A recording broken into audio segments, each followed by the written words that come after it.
नमस्कार। हाँ जी, मैं सुनील शर्मा की मदर कांता शर्मा बोल रही हूँ। मैं आप लोगों को अगर रिक्वेस्ट कर रही हूँ कि मेरा बेटा इस दुनिया में नहीं रहा।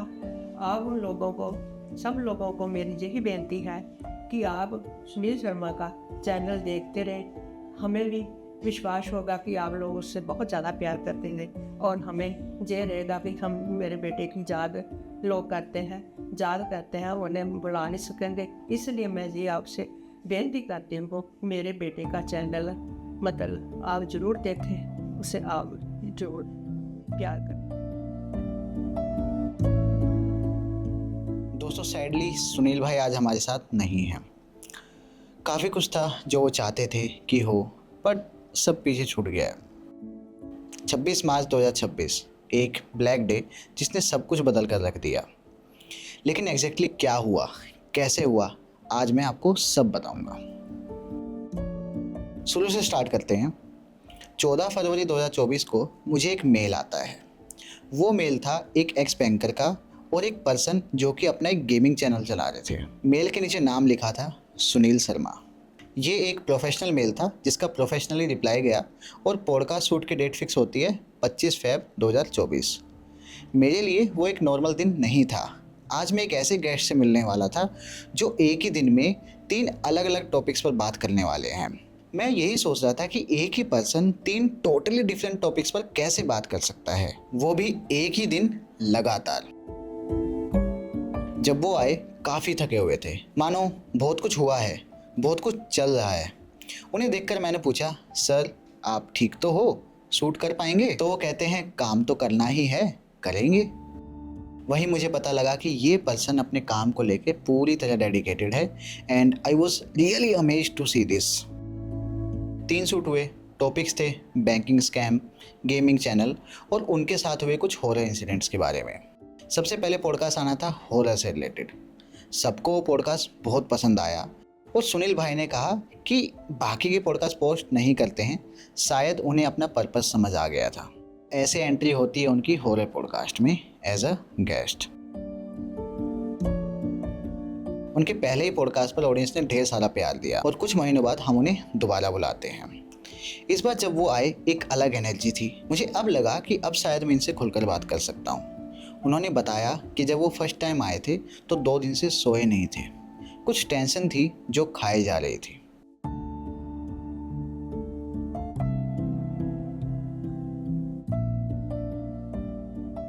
लकीली वो सोल्व हो चुकी थी एंड अब वो अपनी लाइफ को एक अलग डायरेक्शन देना चाहते थे। उन्हें अब अपना खुद का हॉरर पॉडकास्ट चैनल स्टार्ट करना था और अब वो मेजर हॉरर चैनल्स पर एज अ गेस्ट जाके स्टोरी टेलिंग सीखना चाहते थे, अपना फेस बिल्डअप करना चाहते थे। कुछ ही महीनों के अंदर वो लगभग 10 हॉरर पॉडकास्ट करके अपनी पहचान बना चुके थे। लोग उन्हें काफ़ी पसंद कर रहे थे और यही देखते हुए 31 मई 2024 को सुनील भाई के चैनल पर उनकी पहली वीडियो पोस्ट होती है और ऐसे ही सफ़र शुरू हो जाता है नरेट बाय सुनील पॉडकास्ट का।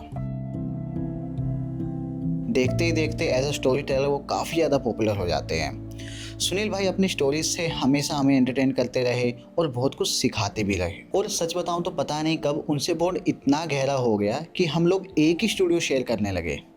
जी हाँ, दी यंग पॉडकास्ट और नरेट बाय सुनील पॉडकास्ट दोनों एक ही जगह शूट होते थे। मुझे लगता था कि मुझे एक बड़ा भाई मिल गया है जो इस सफ़र में मेरा पूरा साथ देंगे। सच बताऊं तो उनसे ज़्यादा डेडिकेटेड और मेहनती इंसान मैंने यूट्यूब फील्ड में अभी तक नहीं देखा था और शायद ही कोई ऐसा पर्सन होगा जो डेली वीडियो शूट करता है, डेली एडिट करता है और डेली पोस्ट भी करता है। और सबसे बड़ी बात, वो अकेले ही एडिटिंग, स्क्रिप्टिंग, शूटिंग सब कुछ कर लेते थे। और तो और वो अमृतसर से दिल्ली हर वीक आते थे पॉडकास्ट करने। ऑडियंस ने भी उनका साथ दिया, सबने बहुत प्यार दिया। एक बात दिल से कहना चाहूँगा, वो मेरे बड़े भाई जैसे थे और जब भी मैं भटका हूँ, गलतियाँ की हैं, उन्होंने हमेशा मुझे समझाया और संभाला है। यहाँ तक सब कुछ अच्छा चल रहा था, सब हरा भरा और एक्साइटिंग था, लेकिन किसे पता था कि जल्दी एक अंधेरी रात आने वाली है। 29 दिसंबर 2025 को सुनील भाई के अपने भाई से बात होती है। दोपहर में लगभग 12-1 बजे के आसपास। वो कहते हैं कि उन्हें कहीं जाना है पॉडकास्ट के काम से ही और कल ही वो पटियाला से लौटे थे। उन्होंने कहा था कि 3 बजे के लगभग जाएंगे और रात 8 बजे तक वापस आ जाएंगे। लेकिन इसी दिन लगभग 6:30 बजे उनके भाई के पास एक अननोन नंबर से कॉल आती है। वहाँ से एक लड़के की आवाज़ आती है, आप सुनील के भाई हो, आपके भाई का एक्सीडेंट हो गया। इनकी तो मानो पैरों के नीचे से जमीन निकल गई। ये क्या हो गया, किसी ने सोचा भी नहीं था। और वो लड़का कहता है उनको ना बहुत चोट लगी है, आप जितना जल्दी हो सके आ जाइए। उनके भाई ने भी जल्दी जल्दी अपने कुछ नॉन्स को बुलाया, गाड़ी उठाई और हार्डली 10 मिनट के अंदर वो निकल गए। उन्होंने दोबारा उस नंबर पर कॉल किया और उस लड़के ने कहा कि अब वो होश में हैं, इतनी नहीं लगी है, कोई ब्लीडिंग नहीं हुई है, बस जो स्टेरिंग है ना वो उनकी चेस्ट में लगा है और इसी वजह से शायद उनकी चेस्ट में बहुत ज्यादा पेन है। उनको कहा गया कि आसपास जो भी अच्छा हॉस्पिटल है वहाँ तुरंत इनको लेके जाइए, पैसे की चिंता मत कीजिए, मैं बस 20 मिनट में वहाँ पहुंच रहा हूँ। उस दिन धुंध भी ज्यादा थी तो पहुंचने में थोड़ा ज्यादा समय लग गया, लगभग 40-45 मिनट। और ये लोग जब तक पहुंचे उन्हें अंदर ले जाया जा चुका था। सुनील भाई ने बताया कि उनकी चेस्ट और लेफ्ट शोल्डर में बहुत पेन है। डॉक्टर कहते हैं कि इनको स्टेरिंग लगी है छाती में, इसीलिए पेन है, हम इंजेक्शन दे देते हैं और बाकी टेस्ट कर लेते हैं। अब बाकी टेस्ट के लिए उन्हें दूसरे हॉस्पिटल रेफर करना था। इसी बीच में सुनील भाई कहते हैं कि मैं बिल्कुल ठीक हूँ, आप लोग प्लीज कार देख कर आइए, वहाँ पर मेरा वॉलेट, मोबाइल और बाकी कुछ जरूरी चीजें हैं। उनके भाई वहाँ जाते हैं और देखते हैं कि जहाँ एक्सीडेंट हुआ था वहाँ पर एक शार्प टर्न था जो कि धुंध की वजह से दिखाई नहीं दिया और गाड़ी डिवाइडर से जाके टकरा गई। लेकिन उन्हें ना तो वहाँ पर पर्स मिला और ना ही मोबाइल मिला। क्योंकि सुनील भाई को ब्लीडिंग नहीं हुई थी तो उन्हें ऑर्थो स्पेशलिस्ट हॉस्पिटल में ले जाया गया। डॉक्टर्स ने एक्सरे किया, कुछ और रिपोर्ट्स भी निकाली, फ्रैक्चर नहीं था, बस कुछ मेडिकेशंस दी और कहा कि सर्दी की चोट है इसलिए पेन है।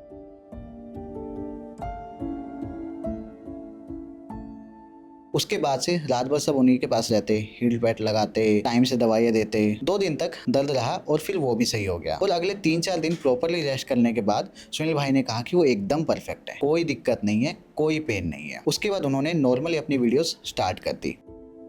पास में उनका मकान था जहां इनका ऑफिस था और डेली स्टोरीज वहीं शूट करते थे। अब वो वहीं जाने लगे थे, सब कुछ नॉर्मल हो गया था। दवाइयाँ चल रही थी लेकिन वो ठीक थे, नॉर्मल ही लगते थे। डॉक्टर्स ने भी कहा कि ये ठीक है, बस दवाइयाँ रेगुलर रखनी है क्योंकि सर्दियों की चोट है, थोड़ा टाइम लग सकता है। अब जनवरी में लोहड़ी मनाई जाती है और पंजाब में ये बहुत ही इंपॉर्टेंट फेस्टिवल होता है। सुनील भाई के घर में भी सब खुश थे, मेहमान आए हुए थे। 13 जनवरी को सेलिब्रेशन के बाद सब अपने घर चले जाते हैं और सुनील भाई भी अपने रूम में। इनके बड़े भाई फर्स्ट फ्लोर पर रहते हैं और सुनील भाई ग्राउंड फ्लोर पर। उसी रात लगभग 1 बजे वो अपने भाई को कॉल करते हैं और कहते हैं कि भाजी मेरी ना अखा आगे ना नेरा आंदा है बड़ा, तो कोई बात तो नहीं है यार? क्यों बात नहीं है? मैं 1 सेकंड में भागा गया, मैंने से जाके देखा तो मैं क्या हो गया ना, मेरे ना आगे नेरा आंदा है बड़ा, धुंधला धुंधला दिख रहा है। इनके बड़े भाई मेडिकल फील्ड से थे तो उन्होंने तुरंत बीपी चेक किया, वो था लगभग 80-50। ये सच में बहुत कम था। घर पर जितना भी मीठा नमकीन हो सकता था दिया, कॉफी पिलाई, मनक्का दिया और फिर आधे घंटे के अंदर बीपी नॉर्मल हो गया। लेकिन कुछ देर बाद उन्हें वोमिटिंग जैसा लगने लगा। अब सब अंदाजा लगा रहे कि उस दिन लोहड़ी थी, सब बाहर थे, ठंड भी ज्यादा थी तो शायद ठंड की वजह से बीपी और वोमिटिंग का इशू हुआ है। अगले दिन वो सही रहे, सब नॉर्मल था। लेकिन रात 8 बजे फिर से वही आंखों के आगे अंधेरा छाना, बीपी लो हो जाना, ये नॉर्मल नहीं था। सब अलर्ट हो गए क्योंकि इतना फ्रीक्वेंटली दोबारा सेम इशू आना सही नहीं है। उनको नियरेस्ट डॉक्टर के पास ले जाया गया, चेकअप हुआ। डॉक्टर ने पूछा कि इनको बीपी या डायबिटीज का इशू तो नहीं है? सबने कहा कि नहीं, ऐसा तो पहले कभी नहीं हुआ और ना ही वो कोई दवाइयाँ लेते थे। हेल्थ वाइज वो एकदम फिट थे, कोई बड़ी प्रॉब्लम नहीं थी। लेकिन जब शुगर चेक की तो बहुत ज्यादा थी, शायद 340 कुछ। लेकिन ऐसा इसलिए था क्योंकि 2 दिन पहले बीपी की वजह से उन्हें मीठा दिया गया था बहुत ज्यादा। अगेन वो एडमिट हो जाते हैं और पता लगता है कि एक्सीडेंट में जो स्टीयरिंग व्हील था वो उनके लोअर चेस्ट पर लगा था, पैनक्रियास के आसपास, और इसी वजह से शायद डायबिटीज हो गई है। लकीली वो कंट्रोल हो जाती है with in 24 hours and normal medications चलने लगती है। उसके बाद काफ़ी दिन तक सब कुछ नॉर्मल रहा, उनकी वीडियोस रेगुलर हो गई। इसी बीच कुछ दिन पुराने पॉडकास्ट रिपोस्ट हुए, फेसलेस स्टोरीज सुनाई उन्होंने, लेकिन कंसिस्टेंटली वीडियो आती रही। 2 फरवरी को वो मेरे पास यहाँ दिल्ली भी आए। कुछ काम नहीं किया हमने, बस बातें की। दिखने में वो बिल्कुल सही थे, एकदम पहले जैसे, सेम, जैसे कि कुछ हुआ ही ना हो। वो पंजाब आ जाते हैं अपने घर को। होली थी और उसी दिन उनको शूट करना था। ऑफिस पास में ही था तो स्कूटी से जाना था, लेकिन किसी रीजन से स्कूटी स्टार्ट नहीं हो रही, शायद होली में पानी चला गया होगा। वो आधे घंटे तक किक मारते रहे, उनको सबने मना किया, अभी अभी ठीक हुए हो, इतनी मेहनत मत करो, लेकिन वो नहीं माने और कुछ देर बाद स्कूटी स्टार्ट हो गई। 2-3 दिन बाद वो एकदम से कहते हैं कि उनके लेफ्ट बाइसेप्स में दर्द हो रहा है। उनके भाई पूछते हैं चेस्ट में पेन हो रहा है? कहते हैं नहीं। बैक में पेन हो रहा है? नहीं। स्वेटिंग हो रही है? कहते हैं नहीं। वो ऐसा इसलिए पूछ रहे थे क्योंकि ये सिम्टम्स कार्डियक अरेस्ट के होते हैं। उनके बाइसेप में स्वेलिंग थी, पेन काफी ज्यादा बढ़ने लगा, लेकिन उन्होंने हॉस्पिटल जाने से मना कर दिया और पेन किलर्स ले ली। बोले कि अगर ज्यादा इश्यू होगा तो बता देंगे, और आधे घंटे बाद सब नॉर्मल हो गया। वो ठीक हो गए। 2 दिन में स्वेलिंग भी खत्म हो गई और पेन भी खत्म हो गया। अब सब सोच रहे हैं कि मे बी स्कूटी में ज्यादा किक मारी थी तो मसल्स पुल हो गई होंगी। वो बताते हैं कि फिर से लेफ्ट शोल्डर के आसपास दर्द हो रहा है और स्वेलिंग भी बढ़ गई है, लेकिन वो बोले कि मुझे अर्जेंटली एक शूट करना है, उसके बाद भी अगर ये कंटिन्यू होता है तो हम हॉस्पिटल चल देंगे। उन्होंने शूट किया और कुछ देर बाद बोले कि हाँ अब वो ठीक है। उनके भाई ने उनसे पूछा कि कहीं और दर्द हो रहा है? बोले नहीं। कुछ अजीब फील हो रहा है? बोले नहीं। सब कुछ नॉर्मल है, सब कुछ बढ़िया है। लेकिन उसी दिन शाम को वो अपने भाई को कॉल करते हैं और कहते हैं कि मेरी चेस्ट में बहुत पेन हो रहा है, आप प्लीज जल्दी आ जाओ। वो आए, बाइक स्टार्ट की और बाइक पर ही ले गए सेम हॉस्पिटल जहाँ पर अभी इलाज हुआ था। टाइम था करीब रात 8:30 का और मेन डॉक्टर अवेलेबल थे। और सुनील भाई ने अपने भाई को बताया, उसने मुझे रास्ते में बताया कि जब मैं वहां से निकलने लगा था ना ऑफिस से, तो मुझे मामूली फील हुई थी। मुझे लगा था शायद वैसे ही है, कई बार होता है कि सीढ़ी चढ़ने से या जो भी होता है हो जाती है। कहता घर आके तो मेरी एकदम इतनी ज्यादा हो गई। तो मैं ऐसे बाइक पे ही ले गया, एक हाथ से मैं बाइक चला रहा हूँ, एक हाथ इसके पीछे रखा हुआ। मैं जाके डॉक्टर ने जाते ही मुझे कहा साइड पे ले, कहते जिस हिसाब से इसे स्वेटिंग हो रही है ना और जिस हिसाब से पेन है, मुझे लगता है बहुत ज्यादा सीवियर कार्डियक अरेस्ट है। डॉक्टर्स ने कहा कि हम ईसीजी करते हैं। ईसीजी की रिपोर्ट आई नॉर्मल। डॉक्टर्स भी हैरान हो गए, बोले जैसी इनकी कंडीशन है ईसीजी नॉर्मल आनी ही नहीं चाहिए। डॉक्टर सब इको रिपोर्ट के लिए बोलते हैं, लेकिन इको उनके पास नहीं थी, वो कहीं और से करानी थी, और जहां से करानी थी वो डॉक्टर अभी अवेलेबल नहीं थे। और इन सब के दौरान दर्द बिल्कुल कम नहीं हुआ। सुनील भाई एक्सट्रीम पेन में थे। फिर वहीं पास के एक अच्छे हॉस्पिटल में ले जाया गया। वहां वो 11 दिन आईसीयू में एडमिट रहे। वहां भी कार्डियक अरेस्ट बताया गया, लेकिन यहाँ भी रिपोर्ट्स नॉर्मल थी। फिर उन्हें इंजेक्शन दिया गया जिससे दर्द में रिलीफ हुआ, और अब नेक्स्ट टेस्ट होना था लगभग 6 घंटे बाद, ताकि एक्चुअल कोज पता लग पाए कि प्रॉब्लम क्या है। रात 2 बजे सब आईसीयू के बाहर बैठे हैं एंड एक टेस्ट होता है। टेस्ट क्या होता है कि हमारी ना हार्ट की वेन्स में एक केमिकल होता है। केमिकल भी बाकी बॉडी में रिलीज होता है अगर कार्डियक अरेस्ट हो। कार्डियक अरेस्ट नहीं होगा ना, वो केमिकल्स हार्ट में ही रहता है। ट्रोपटी टेस्ट होता है, उसमें क्या करते हैं, ब्लड लेके उसमें डालते हैं। अगर तो वो पॉजिटिव आ जाए इसका मतलब कार्डियक अरेस्ट है, अगर वो नेगेटिव हो तो इसका मतलब नहीं है। वो टेस्ट में नेगेटिव आया। और इतना सब होने के बाद भी कोई कंक्लूजन नहीं कि आखिर ये हुआ क्यों। नेक्स्ट डे बाकी डॉक्टर्स भी आए, दोबारा से रिपोर्ट्स निकाली गई, फिर से सब कुछ नॉर्मल। डॉक्टर सब कंफ्यूज। वो कहते हैं कि मेरे पास तो लास्ट ऑप्शन यही है कि एंजियोग्राफी करें। एंजियोग्राफी में कहते हैं कि वो डालते हैं इसमें से पट के पास से ना एक हार्ट में जाती है वेन के थ्रू एक डालते हैं, जिससे वो अंदर लेके जाते हैं। वहां से देखते हैं कि कोई वेन ब्लॉकेज तो नहीं है। डॉक्टर्स बताते हैं कि कोई वेन ब्लॉकेज नहीं है, लंग्स भी परफेक्ट हैं, लेकिन फिर से सवाल वही कि दिक्कत कहाँ है, मेन कोज क्या है। अब एक नई बात सामने आई। उसको बताया कहते हैं लंग्स में मामूली सा अच्छा टाइप है, मामूली सा, जिसे कहते हैं ना सुई जितना, जिसे कहते हैं सुई जितना, जिसे कहते हैं ना एक सुई का नक्का जिसे कहते हैं, उतना सा एक मामूली सा पंचर है, पर इतनी डरने की बात नहीं है, वो कोई बात नहीं है, ठीक है। लेकिन इस दौरान दर्द रेगुलरली हो ही रहा है। दर्द नहीं कम हुई, दर्द कम नहीं हो रहा है। हाँ। उसके बाद डॉक्टर्स ने रिपोर्ट दोबारा से चेक की और इस कंक्लूजन पर पहुंचे कि डॉक्टर ये कहते हैं मसल्स पेन्स है जो सी आपको, तो उन्होंने भी यही कहा कि ये मसल्स पेन्स है जो सी आपकी कोई मसल्स पुल हुई है, इसकी वजह से आपको, क्योंकि वो कहते हैं कि मसल्स जो सी होती है ना, मसल्स पेन्स होती है बहुत ज्यादा, पुल्स जब होती है तो वो बहुत ज्यादा पेन होती है, ऐसे लगता है कि जैसे कार्डियक अरेस्ट है।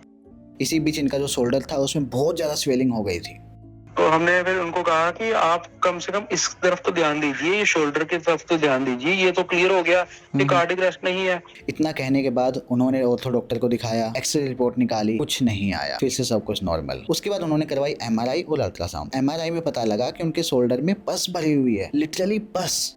हेमाटोमा बेसिकली इसे मेडिकली नाम है। इसमें पस इकट्ठी हो जाती है। अब पस को निकालने के लिए ऑपरेट करना पड़ेगा और ये दिन था 15 मार्च का। बहुत पस निकली और डॉक्टर्स का कहना था कि इनको इंटरनल इंजरी हुई थी जिसकी वजह से ऐसा सब हुआ। फाइनली अब जाके दर्द में राहत आई, लेकिन ये केवल 8 घंटे तक ही थी।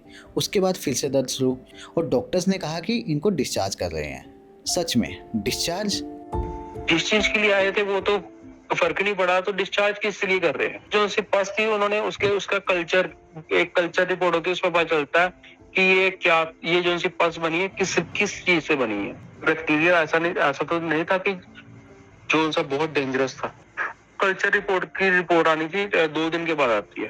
इट मीन 2 दिन के बाद कल्चर रिपोर्ट आई, वो नेगेटिव आई कि कोई ऐसा नहीं था, ये बस वही था कि फ्लूइड इकट्ठा हो गया, कल्चर में कोई इंजरी थी, वो उसकी वजह से वो जो उनसे पस है इकट्ठी हो गई। पर दर्द अभी भी थी, चेस्ट पेन अभी भी बहुत ज्यादा। इवन इस बिटवीन क्या हुआ, इसकी हार्ट बीट जो उनसी थी वो 120 के आसपास पहुंच रही थी। सैचुरेशन थी जो उनसी ऑक्सीजन लेवल था वो धीरे धीरे कम होना शुरू हो गया। पहले जैसे 97 था, 98 था, वो धीरे धीरे 92 91 पे आ गया। ठीक है, टीएलसी बढ़नी शुरू होगी, फ्रैक्शन बढ़नी शुरू होगी, वो 20,000 तक पहुंचनी शुरू हो गई। मुझे तो नॉलेज थी, रिपोर्ट देखता था रोज, मैंने तो शोर में जाना शुरू कर दिया। मैं ये क्या बात है, आप कह रहे हो कि डिस्चार्ज करना है, मैं डिस्चार्ज किस बात का करना है? सुभाष भाई ने कहा आप इन्हें रेफर कर दीजिए अमृतसर या फिर कोई अच्छा डॉक्टर बुला दीजिए, हम यहाँ से ऐसे नहीं जाने वाले। पेन ठीक नहीं हो रही थी तो उसके लिए फिर चेस्ट फिजिशियन बुलाए गए। चेस्ट फिजिशियन बेसिकली लंग्स की करते हैं, इन्वेस्टिगेशन करते हैं, वहां से पता चलता है कि कोई प्रॉब्लम है लंग्स में। तो चेस्ट फिजिशियन ने ही ये डायग्नोज किया कि इनकी सीटी होनी चाहिए। और जब चेस्ट का सीटी स्कैन किया गया तब जाके पता लगा कि इनके लंग्स के निचले हिस्से में भी पस भरी हुई है, सेम शोल्डर वाली पस यहाँ भी। लेकिन अब उन्हें कुछ टेस्ट और भी करवाने थे ताकि पता लग पाए कि कहीं ये ट्यूबरकुलोसिस तो नहीं, कहीं एक्सीडेंट की वजह से लंग्स में इंजरी तो नहीं हो गई है।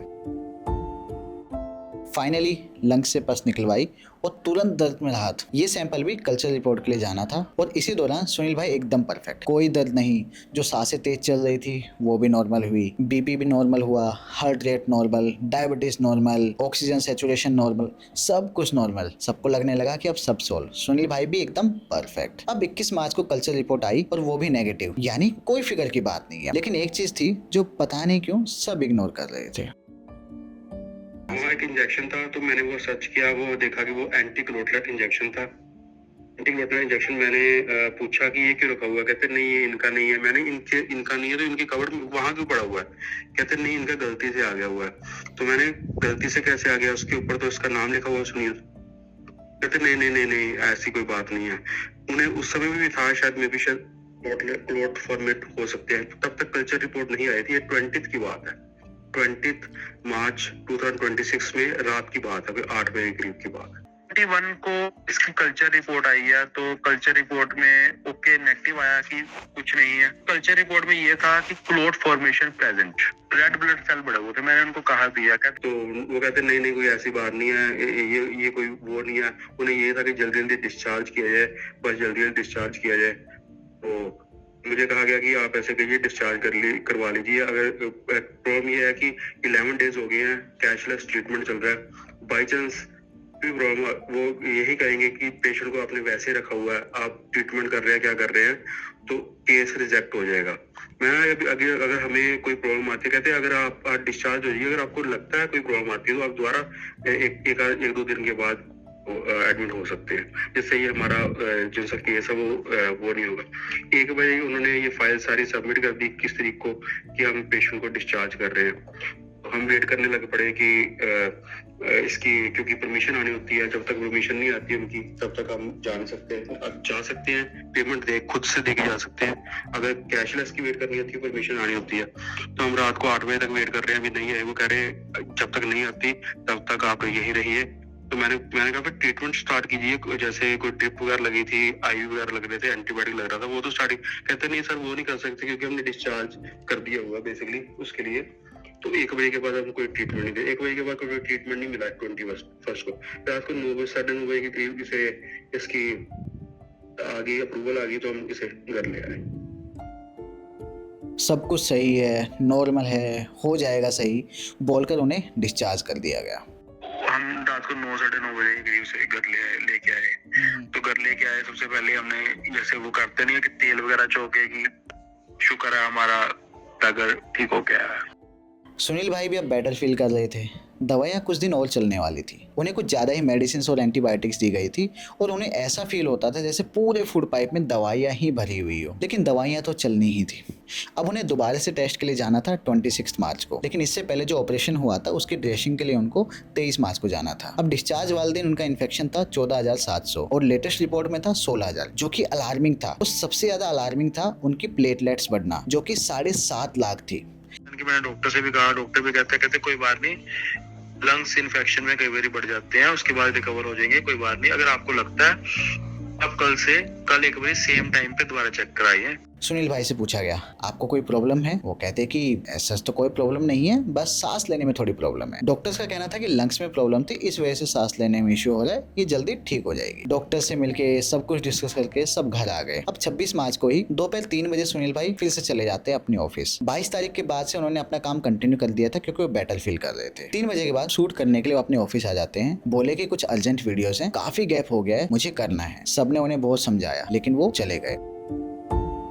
26 तारीख को ही 5 बजे के आसपास वो अपने भाई को कॉल करते हैं और पूछते हैं कि भैया दवाई कब लेनी है। दवाई का बताया, नॉर्मली बात हुई। सेम डे लगभग 6:30 बजे मुझसे भी बात होती है। वो सब कुछ बताते हैं क्या क्या हुआ और 2 दिन बाद वो दिल्ली भी आने वाले थे। 22 से 26 के बीच में लगभग मेरी डेली बात होती थी। कभी फील नहीं हुआ कि उन्हें कुछ हुआ है, ही वाज जस्ट फाइन, और वो भी यही कहते थे। फिर 7 बजे अपनी मम्मी को कॉल करते हैं और बोलते हैं कि मैं ना 8:30 बजे तक आ जाऊंगा और आज मुझे ना खाना नहीं खाना, बस कुछ फ्रूट्स खाऊंगा। रात होती है, 8:30 का बोला था लेकिन 9 बज गए, वो अभी तक नहीं आए। कॉल किया तो उन्होंने पिक नहीं किया। ये नॉर्मल था क्योंकि जब भी वो शूट में होते थे कॉल नहीं उठाते थे। सबने थोड़ा वेट किया लेकिन ना तो वो लौटे ना तो उन्होंने कॉल किया। उनके भाई बाइक उठाते हैं और चल देते हैं उनकी ऑफिस की तरफ। उनकी मम्मी कहती है कि आ जाएगा। वो कहते हैं कि हाँ आ गया तो मैं रास्ते में से पिक कर लूंगा, रास्ते में ही मिल जाएगा मेरे को आएगा तो। उनके भाई ने उनको बोला हुआ था कि तू ना अंदर से बंद मत किया कर, तो शूट में रहता है तो इनकेस कुछ भी काम हो तो हम आसानी से आ पाए और चेक कर सके। उनके भाई अंदर जाते हैं और वो दृश्य देख के उनके पैरों के नीचे से जमीन खिसक जाती है। वो देखते हैं कि चेयर उल्टी घूमी हुई है और सुनील भाई आधे लटके हुए हैं। तुरंत भागते हैं और वो देखते हैं कि उनके हाथ में मोबाइल होता है। शायद वो कॉल करने का ट्राई कर रहे थे लेकिन कॉल नहीं कर पाए। मैं वहाँ पहुंचा तो मैंने देखा कि सुनील का शीट ठंडा पड़ा हुआ है। तो मैंने देखा हाथ लगा के शीट बिल्कुल ठंडा पड़ा हुआ है। मुझे लग गया था क्योंकि नेचुरल बात है कि मैं इस फील्ड से हूँ, तब भी मैंने थोड़े से हाथ और पैर थोड़े उसके ठीक है तो CPR दी तो मैं तो एकदम रोने लग पड़ा। ठीक है, और मैंने फोन किया, अपने रिलेटिव्स को फोन किया, मम्मा को फोन किया। थोड़ी देर में 5-10 मिनट के अंदर अंदर पास में रहते हैं, आधा किलोमीटर, वहाँ आ गए। तो मेरे रिलेटिव्स हैं, उनके मेरा कजन है वो डॉक्टर है, उसने देखा कहता नहीं भैया ये तो कम से कम 1-1.5 घंटा हुआ लगता है जिस हिसाब से शीट ठंडा हुआ है। किसी को भी कुछ समझ ही नहीं आ रहा था कि हो क्या रहा है, ये सपना है या हकीकत। सच बताऊं तो लास्ट तक आते आते मैं भी थोड़ा इमोशनल हो गया हूँ। मैं कंट्रोल कर रहा हूँ बहुत मुश्किल से अपने इमोशंस। अभी कुछ दिन पहले मैं उनकी फैमिली से मिला, उनकी मम्मी जी से मिला, उनके भाई से मिला। सच बता रहा हूँ दोस्तों, उनकी फैमिली की कंडीशन लिटरली बहुत ज़्यादा बुरी है। उनको सच में हेल्प चाहिए। सुनील भाई के काफ़ी सारे सपने थे जो कि पीछे छूट चुके थे। सुनील भाई तो जा चुके हैं, उनकी फैमिली लिटरली बहुत प्रॉब्लम में है, उनको नहीं पता कैसे क्या करना है। सुनील भाई अक्सर बोला करते थे कि YouTube देखना चमत्कार करेगा किसी दिन, ये हमारी सिचुएशन बिल्कुल बदल के रख देगा। सुनील भाई तो नहीं है हमारे बीच में, लेकिन उनका चैनल हमारे पास है। मुझसे बात भी करता था कभी कभी कि अगर आने वाला फ्यूचर मेरा बहुत ब्राइट है भैया, जिस दिन मेरे 1 लाख सब्सक्राइबर हो गए, 1.5 लाख सब्सक्राइबर हो गए, आप सोचो कितने पैसे कम से कम मैं तो मंथली 4-5 लाख में महीने का कमाऊंगा। और जो से वर्ल्ड के बेस्ट यूट्यूबर्स है ना, उसमें मेरी काउंटिंग होगी। वो ये भी बताता था कि जैसे मेरे सब्सक्राइबर है ना, वो इतने अच्छे हैं, मुझे इतना प्यार करते हैं, मेरे जो से वीडियोस है डेली देखते हैं। लिटरली उनकी फैमिली चाहती है कि हम उनके चैनल को देखते रहें, जितना भी हो सके, जैसे भी हो सके हम उनको सपोर्ट करते रहें। अगर हम उनको 100 रुपये के कंट्रीब्यूशन से भी सपोर्ट करते हैं तो शायद सुनील भाई को भी अच्छा लगेगा। उनकी फैमिली इस फाइनेंशियल क्राइसिस से बाहर आ पाएगी और सच में सबकी बहुत हेल्प हो पाएगी। आपसे बस यही रिक्वेस्ट है, सुनील भाई के चैनल को देखते रहें। मैं विकास यंग पॉडकास्ट से उनके चैनल को मैनेज कर रहा हूँ। मैं रेगुलरली वीडियोस पोस्ट करता रहूँगा। आपसे बस यही रिक्वेस्ट है कि सुनील भाई के जाने के बाद भी हम उनको अपने दिलों में जिंदा रखें।